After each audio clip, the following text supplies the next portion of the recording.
Magsimula na. Magtatanong muna po ako, ano ho? Pwede niyo po itong sagutin honestly sa inyong mga sarili. Ilan po sa inyo ang nagtitiwala sa Diyos?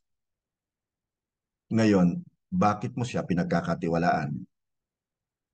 Sigurado ka ba talaga na pinagkakatiwalaan mo siya ng lubusan? Bilang mga Kristiyano, kailangan po nating malaman kung ano talaga ang kahalagahan ng magtiwala at magdepende sa Diyos. Napakahalaga po niyan.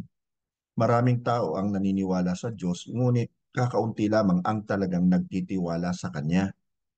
Ang tanong, isa ka ba sa totoong nagtitiwala sa Diyos? Ang pagtitiwala po sa Diyos ay pagdidepende sa Kanya at sa Kanya lamang. Wala nang iba. Ang ibig sabihin, hindi ka na nakadepende sa iyong sarili, kundi sa Kanya na lamang sa lahat ng bagay. Ang ibig sabihin, hindi ka na nagtitiwala sa iyong trabaho o negosyo bilang source ng iyong kabuhayan, kundi sa Diyos na lamang na nagbibigay sa iyo ng trabaho o negosyo. Sa sandali pong ito, tingnan natin ang salita ng Diyos at pag-aralan po natin kung ano ang sinasabi nito tungkol sa pagtitiwala sa Diyos. So ang pamagat po ng pag-aaralan natin ngayong gabi ay pagtitiwala sa Diyos.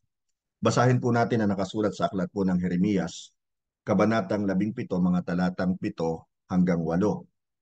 Mapalad ang mga taong nagtitiwala kay Yahweh. Pagpapalain ang umaasa sa Kanya. Katulad niya ay isang punong kahoy na nakatanim sa tabi ng batisan. Ang mga ugat ay patungo sa tubig. Hindi ito manganganib kahit dumating ang tag-init, sapagkat mananatiling luntian ang mga dahon nito. Kahit hindi umulan, ay wala itong aalalahanin. Patuloy pa rin itong mamumunga. Kapatid kaibigan, anong ibig sabihin nito para sa atin? Ito yon. Ibigay mo ang iyong tiwala sa Diyos. Kapag nagtiwala at umasa ka sa Kanya, ang sabi po sa binasa natin, pagpapalain ka. Kung hindi ka pa rin nagtitiwala sa Diyos o kulang ka pa rin sa pagtitiwala sa Kanya, ipag-pray mo na tulungan Kanyang lubos na magtiwala. Ganun lang naman kasimple. Aminin natin na kulang tayo sa pagtitiwala at aminin natin na ito isang pagkakamali at hingin natin sa Kanya na tulungan tayong lubos tayong magtiwala sa Kanya. Now sa awit, chapter 34, verse 8, nakasulat po, tingnan mo at lasapin ang kabutihan ni Yahweh. Mapalad ang mga taong nananalig sa Kanya. At sa awit 34:22 naman, mga lingkod niya ay Kanyang ililigtas. Sa nagpapasakop, siya ang mag-iingat. So kanino pa tayo magtitiwala? Siyempre sa Diyos na lamang, hindi ba? Matagal na tayong panahon na nagtitiwala sa ating sarili o kaya ay sa ating mga kapwa-tao. Pero ang kinahantungan ay hindi naman talaga masasabi nating napakaganda. Ang malungkot nga kadalasan, medyo nasasaktan pa nga tayo sa mga ginawa nating pagtitiwala sa ibang tao Ngayon kung sa Diyos tayo magtitiwala, natitsak natin na wala tayong dapat ipag-alala dahil mapagkakatiwalaan talaga siya. Doon po sa aklat ng Mateo, chapter 6, verses 31 to 32, sabi po ni Jesus, kaya't huwag kayong mag-alala na baka kayo kapusin sa pagkain, inumin o damit. Hindi ba't ang mga hentil ang nababahala tungkol sa mga bagay na ito? Alam na ng inyong Ama na nasa langit na kailangan nyo ang lahat ng ito. Glory to God. Kailangan lang talaga mamulat tayo sa katotohanan na lahat ng bagay na pangangailangan natin isusupply ng ating Ama. Ibibigay niya sa atin dahil hindi naman talaga siya madamot. Ang sabi nga ni Apostle Paul, and my God shall supply all your needs according to His riches and glory by Christ Jesus. Now, kapatid kaibigan, basahin natin ang quote na ito. To be blessed is to be empowered to prosper. To be cursed is to be empowered to fail. Now, we have been empowered by the Lord to prosper. Sa lahat ng ginagawa natin, ang hangad niya sa atin yung tagumpay natin, hindi yung ating kabiguan. Now, nakasulat sa Bible, susumpain ng Diyos ang sinumang nagtitiwala sa kanyang kapwa-tao. Gusto ng Diyos sa kanya lang talaga tayo, lubusang magtiwala. Sa Jeremias 17:5 nakasulat, sinasabi ni Yahweh, susumpain ko ang sinumang tumatalikod sa akin at nagtitiwala sa kanyang kapwa-tao. Sa lakas ng mga taong may hangganan ang buhay. Ito po ay isang babala sa ating lahat, maging sa mga Kristiyano. Ano po? na huwag tayong lubusang magtiwala sa tao, sa mga sinasabi ng tao. Dahil minsan, bukod sa may hangganan ng kanilang buhay, alam naman natin na dumarating talaga yung panahon na tayo ay nililinlang lamang. Di ba? Sabi nga ng iba, binubudol lamang tayo. Tanungin mo ang iyong sarili kung kanino ka nagtitiwala. Sa Diyos ba o sa iyong kapwa? Kanino ka mas nakakiling na magtiwala? Sa Diyos ba o sa iyong kapwa? Sa mga magulang po na nanonood at nakikinig, alam nyo, pinagmamasdan tayo ng ating mga anak kung nagtitiwala nga ba tayo sa Diyos. At malaki po ang pag-asang sumunod at magtiwala sila kay Jesus kung nakikita nilang nagtitiwala tayo sa Diyos. Darating ang blessings kapag nagtitiwala po tayo sa Diyos. Kung ipagkakatiwala natin sa Diyos ang ating buhay at lahat ng meron tayo, sabi ko nga kanina, hindi niya tayo bibiguin.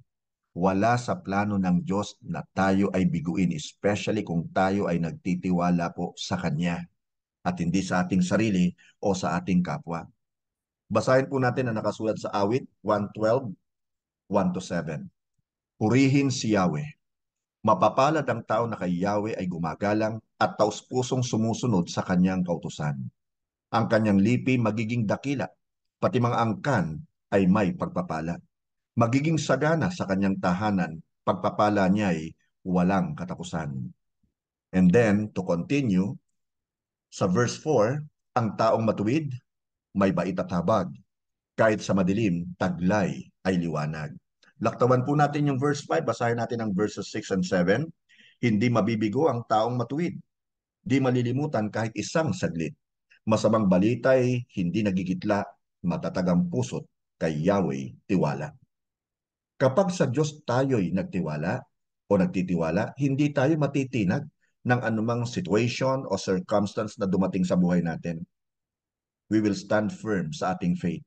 Kapag nagtiwala tayo sa Diyos, ang malalaking pagsubok at problema sa ating buhay ay magiging maliliit kung ikukumpara. Ang nagtitiwala po sa pera o kayamanan ng sanlibutan, babagsak. Ang lalaking sobrang yaman, actually, na mababasa natin sa Bible na ay nagtiwala sa kanyang kayamanan nang higit pa kay Jesus na kanyang nilapitan. Naalala niyo po yon? Basahin po natin ang kanyang kwento sa aklat po ng Marcos chapter 10 verses 17 to 24. Nang siya'y paalis na si Jesus, may isang lalaking patakbong lumapit kay Jesus. Lumuhod sa harapan niya, nag-worship at nagtanong, "Mabuting guro, ano po ba ang dapat kong gawin upang makamtan ko ang buhay na walang hanggan?" Good question, di ba? Ngayon, sa verse 18, sumagot si Jesus, "Bakit mo ako tinatawag na mabuti? Walang mabuti kundi ang Diyos lamang." Now, sa verses 19 and 20, alam mo ang mga utos ng Diyos. Dagdag pa ni Jesus, ano? Huwag kang papatay, huwag kang mangangalunya, huwag kang magnanakaw, huwag kang sasaksi ng walang katotohanan, huwag kang mandaraya, igalang mo ang iyong ama at ina. Sumagot ang lalaki, "Guro, mula pa sa aking pagkabata ay tinupad ko na ang lahat ng mga yan." Now, sigurado siya sa kanyang sarili, ano ha? Pagdating sa verses 21 to 22, magiliw siyang tiningnan ni Jesus at sinabi. So yung tingin sa kanila ni Jesus ay full of compassion. Tiningnan siya ni Jesus at sinabi, "May isang bagay pa na dapat mong gawin. Ipagbili mo ang iyong mga ari-arian at ipamigay mo sa mahihirap at magkakaroon ka ng kayamanan sa langit. Pagkatapos, bumalik ka at sumunod ka sa akin." Nang marinig ito ng lalaki, siya'y nanlumo at malungkot na umalis sapagkat siya'y lubhang napakayaman. So dito lumalabas o lumilitaw talaga na mas minamahal at pinahalagahan ng lalaki yung kayamanan dito sa sanlibutan. Sa verses 23 and 24, tiningnan ni Jesus ang mga nasa paligid niya at sinabi sa mga alagad, "Tunay ngang napakahirap para sa mayayaman ang makapasok sa kaharian ng Diyos." Nagtaka ang mga alagad sa sinabi niya nito. Ngunit muling sinabi ni Jesus, "Mga anak, talagang napakahirap para sa mga mayayaman na makapasok sa kaharian ng Diyos." Kasi nga po, pag once mayaman ang tao, ang lakas talaga nung temptation na makalimutan niya ang Diyos kasi parang nasa kanya ng lahat eh. Ganito po nangyari sa lalaking ito. Now you see, the love of money is the root of all evil. Money is not bad. Money is not evil per se or for itself, but the love of money. Kaya ang sabi nga ni Jesus, you cannot serve both God and mammon or money. You cannot serve two masters. Yan ang sinabi niya eh. So ito isang paalala sa lahat ng mga gusto talagang sumunod sa ating Panginoong Yesus. Nandun yung kanyang willingness eh. Kaya lamang nung mabanggit na ni Jesus yung mga dapat niyang gawin, ang sabi niya, nagawa ko ng lahat yan, may pagmamalaki pa marahil, pero dinagdag ni Jesus, ibenta mo lahat ng mga ari-arian mo at bigay mo sa mahirap. Well, hindi naman siguro talaga sinasabi ni Jesus na tahasan na yun ang kanyang layunin. Kung hindi talagang ipinapaalam niya lang doon sa lalaki na sandali, i-check mo muna yung puso mo. At na-check ng lalaki ang puso niya, pero labis po siyang nalungkot. Bakit? Kasi sobra pong yaman niya. Mas pinangahawakan niya yung kapangyarihan ng kanyang yaman kaysa sa mga pangako ng ating Panginoon. Sana wag po tayong malinlang ng Diablo patungkol po dyan. Ano po? Now, doon po sa unang Timoteo, chapter 6, verse 10, sabi ko nga kanina, the love of money is the root of all evil, but money in itself is not bad, not evil. Ang sabi po rito sa unang Timoteo 6:10, sapagkat ang pag-ibig sa salapi, ito na, ay ugat ng lahat ng kasamaan.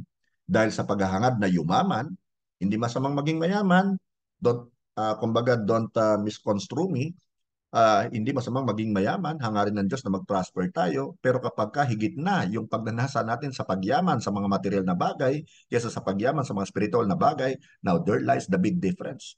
Doon tayo maaaring bumagsak. Ano po? Sapagkat ang pag-ibig sa salapi ay ugat ng lahat ng kasamaan. Dahil sa paghahangad na yumaman, may mga taong nalalayo sa pananampalataya at nasasadlak sa maraming kapighatian.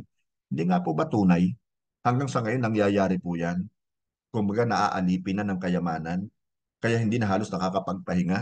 Wala nang tigil sa pagpapagal, sa pagpapagod, sa paghanap ng pera, at nakakalimutan na yung paghanap sa kaharian ng ating Panginoon. Nakalimutan na yung sinabi ni Jesus, di ba? Na if you seek first his kingdom and his righteousness, all these things shall be added unto you.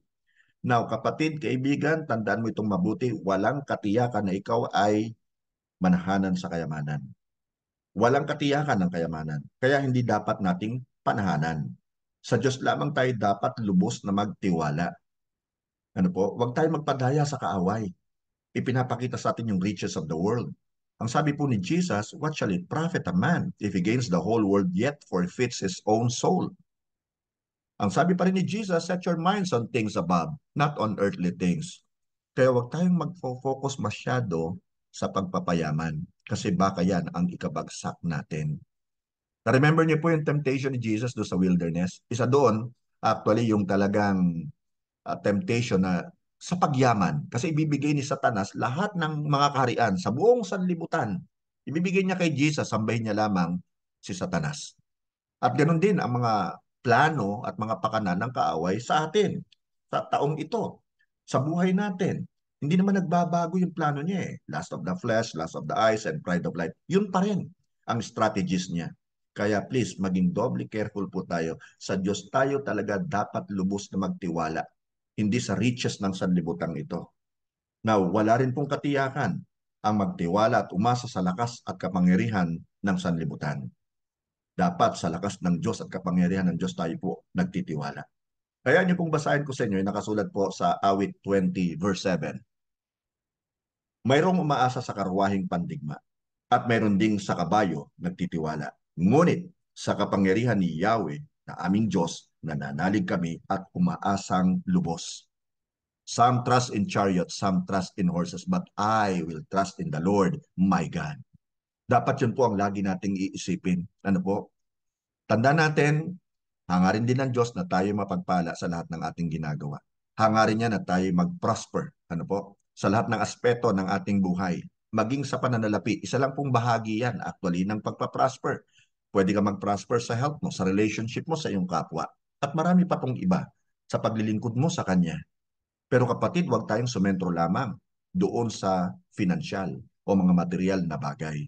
Ang gusto ng Panginoon, sa Kanya tayo lubusang manalig at umasa. Amen? So tayo po'y manalangin. Heavenly Father, kami po'y muling nagpapasalamat sa iyo at kami pinapaalalahanan mo, O Diyos, na dapat sa iyo lamang kami lubos na magtiwala. at hindi sa mga bagay na nakikita namin. Hindi sa mga bagay, O Diyos, na sa paningin ng sanlibutan, ito talaga yung pinakamaganda. Itong kanilang inaasam-asam. Pero Lord, salamat sapagkat itinutuon mo ang aming mga kaisipan, Panginoon, sa mga bagay na spiritual na hindi maglalaho. Hindi katulad ng mga bagay na material na panandalian lamang, Panginoon, ang aming pakinabang. Kaya Lord, salamat po ng maraming marami. Pagpalain mo po ang bawat isang nakikinig ngayon. May bahagi po namin ang salitang ito na aming napakinig sa aming kapwa Kristiyano, maging sa aming mga mahal sa buhay. We continue to bless your holy name, my Lord. In Jesus' name we pray. Amen and amen and amen. Glory to